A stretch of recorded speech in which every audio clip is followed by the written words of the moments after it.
উঠেছে প্রচন্ড প্রসব বেদনা, কিন্তু কিছুতেই বাচ্চা ডেলিভারি হচ্ছে না। অগত্যা মাকে নিয়ে যাওয়া হয় চিকিৎসকের কাছে। তারপর অস্ত্রোপচার করে একে একে জন্ম নেয় 4টি বাচ্চা, তার মধ্যে 2টি বাচ্চা মৃত। এতক্ষণ শুনে মনে হতে পারে কোনো মানুষের কথা বলছি, কিন্তু না। অবাক করার মতো বিষয় হলো, এক বিড়ালের সিজারের মাধ্যমে 4টি বিড়াল ছানার জন্ম হয়েছে। মিজানুর রহমানের পাঠানো তথ্যচিত্রে বিস্তারিত জানাচ্ছেন নাইমুল হাসিব।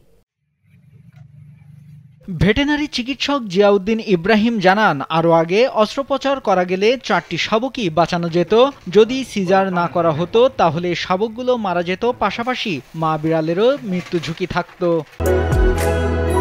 বাংলাদেশের একমাত্র multinational tiles brand RAK ceramics. সিজার করে দেখলাম যে ভিতরে 4টা বাচ্চা আছে এবং এর মধ্যে 2টা বাচ্চা নর্মাল, তাদের হার্টবিট ছিল।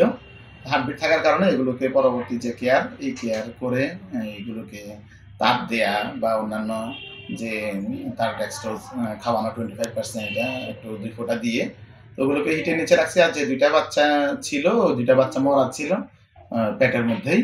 এদিকে বিড়ালের সিজারের মাধ্যমে বাচ্চা হয়েছে শুনে আশপাশের শত শত উৎসুক জনতা ভেট কেয়ার হাসপাতালে ভিড় করে। অনেকে জানান এমনটা আগে কখনো শুনেনি তারা।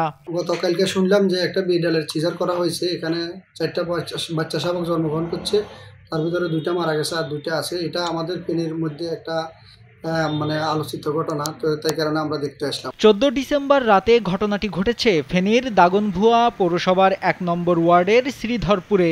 মা বিড়ালের মালিক মোহাম্মদ তানভীর ওই এলাকারই বাসিন্দা। বিড়ালটি ফার্সিয়ান জাতের, নাম অজি। ওই দিন সন্ধ্যায় বিড়ালের প্রসব বেদনা ওঠে, কিন্তু বাচ্চা ডেলিভারি হচ্ছিল না। এ সময় ভেটেরিনারি চিকিৎসক জিয়াউদ্দিনের পরামর্শে ভেটেরিনারি প্রাইভেট হাসপাতাল ওয়েসিস ভেট কেয়ারে নিয়ে আসা হয়। বিড়ালটির মালিক তানভীরের মামা সাখাওয়াত হোসেন জানান, প্রসব ঝুঁকি তৈরি হওয়ার জন্য হাসপাতালে এনে সিজার করা হয়েছে। প্রেগনেন্সি নিয়ে খুব সমস্যা ছিল, বাচ্চা হচ্ছিল না। পরে এখানে নিয়ে আসছি, উনি দেখলেন, দেখার পরে বললেন যে সিজার করা লাগবে। সিজার করলেন, তো তাও 2টা বাচ্চা মরে গেছে, আরও 2টা বাচ্চা বাঁচাতে পেরেছি আমরা। তো এখন 2টা বাচ্চা আছে। তো এটা একটা আসলে অদ্ভুত ঘটনা, যেটা আমরা জানি যে প্রাকৃতিকভাবেই পশু পাখিরা ন্যাচারালি হয়ে যায়, প্রসব হয়ে যায়, কিন্তু এখানে একটু জটিলতা সৃষ্টি হওয়ার কারণে আসলে আমরা এখানে আসতে বাধ্য হয়েছি। বিড়ালের সিজারে মোট 6,000 টাকা খরচ হয়েছে। 15 ডিসেম্বর ভেট কেয়ার থেকে মা বিড়াল ও শাবকদের রিলিজ দেওয়া হয়।